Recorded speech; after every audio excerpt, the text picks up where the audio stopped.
आप भी online payment का यूज करते हैं तो ये वीडियो आपको स्किप नहीं करनी है, क्योंकि अभी मेरे पास एक कॉल आया था। पूरी डिटेल में मैं आपको इसमें इन्फॉर्मेशन देने वाली। तो मेरे पास एक कॉल आता है अननोन नंबर से और वो मुझसे बोलते हैं कि आप याशी शर्मा बोल रही हो। मैंने कहा हाँ। तो ठीक है, अब बेटा आपका नंबर मुझे आपके पापा ने दिया है और मुझे उनके कुछ पैसे 12,000 रुपये ट्रांसफर करने हैं, तो मैं वो ट्रांसफर कर रहा हूँ। मैं कहा ठीक है कर दो, कोई दिक्कत नहीं है। बोले पहले 10,000 कर रहा हूँ फिर 2,000 करूंगा। मैं कहा ठीक है कर दो। उसके बाद मुझे फोन पे पर मैसेज आता है। आपको पता है कि अगर आप फोन पे पर पेमेंट करते हो तो आपको सिर्फ उतना अमाउंट लिख के भेजना होता है, बट अमाउंट के आगे आप कुछ भी एक वर्ड भी लिखते हो तो वो अमाउंट ना होकर वो ऑटोमेटिक मैसेज में कन्वर्ट हो जाता है। तो उसने मुझे फोन पे पर इस तरह से ये मैसेज भेजा कि 10,000 रिसीव पेमेंट करके। फिर उसका कॉल आता है कि मैंने आपको पैसे भेज दिए हैं। मैंने कहा मेरे पास ये पैसे नहीं आए हैं, इसको बोलते हैं मैसेज, क्योंकि आप आगे कुछ भी लिखोगे तो वो मैसेज हो जाता है। फिर वो मुझसे बोलते हैं कि मेरे पैसे तो कट चुके हैं और एक बात बताओ कि पैसे कैसे चेक करते हैं अकाउंट में। तो मैंने उनको बोला फोन पे खोलो, जाके चेक बैलेंस में जाओ तो आपका चेक हो जाएगा बैलेंस। तो मुझसे बोलते हैं कि बेटा आप एक बार अपना चेक करो बैलेंस कि आपके अकाउंट में पैसे आए या नहीं। मैंने कहा आपने जब पेमेंट किए ही नहीं है तो आए ही नहीं है, मुझे चेक मैं नहीं चेक कर रही हूँ। तो उस बोलते हैं कि ठीक है मेरे को चेक करवा दो। मैंने कहा हाँ कर लो। मैंने कहा फोन पे ओपन करो, चेक बैलेंस पे जाओ और पासवर्ड डालो, आपका खुल जाएगा।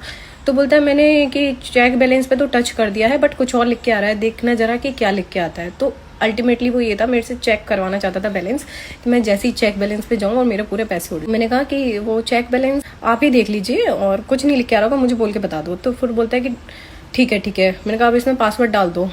तो बोलते हैं पासवर्ड तो बेटे को पता है। मैंने कहा जब आपको पासवर्ड नहीं पता तो आपने मुझे पेमेंट कैसे किया, बिना पासवर्ड के तो पेमेंट होते ही नहीं है। तो बोले ठीक है मैं बेटा आता है उससे मैं पूछता हूँ कैसे होगा। उसी टाइम पर मुझे बैंक से मैसेज ना आकर टेक्स्ट मैसेज करता है वो अपने नंबर से, और उस मैसेज में लिखा होता है कि मतलब ऐसे ऐसे करके मेरे बैंक अकाउंट में और क्रेडिटेड, आगे लिखो 10,000, इस तरह से देखिए ये मैसेज आया हुआ होता है। मैंने ना इस मैसेज को ओपन नहीं किया, मतलब इस मैसेज में सीधी सी बात है ओपन करते ही या तो पैसे उड़ेंगे या तो चेक बैलेंस करते ही पैसे उड़ेंगे। फिर उसके बाद मैंने बोला कि देखो ऐसा है भाई, मेरी फैमिली वाले साइबर सेल में है, तुम्हारी 10 मिनट में लोकेशन निकाल के व्हाट्सअप कर दी जाएगी, बताओ कहाँ से हो।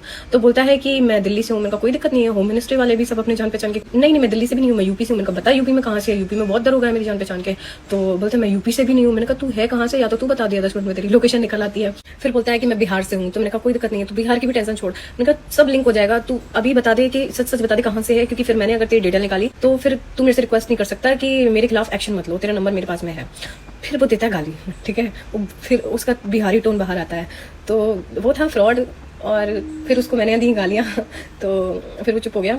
अगर आपको कोई टेक्स्ट मैसेज आता है तो आपको वो टेक्स्ट मैसेज भी खोलने की जरूरत नहीं है। आपको बोलता है कि अकाउंट में अपना बैलेंस चेक करो, तो कम से कम आप ये मान लीजिए 15-20 मिनट, आधे घंटे तो अपना फोन पे ही ना खोलें, मतलब चेक बैलेंस करना ही नहीं है आपको आधे घंटे तक, क्योंकि ये फ्रॉड है। एक टच करते ही आपका पूरा पैसा उड़ जाएगा।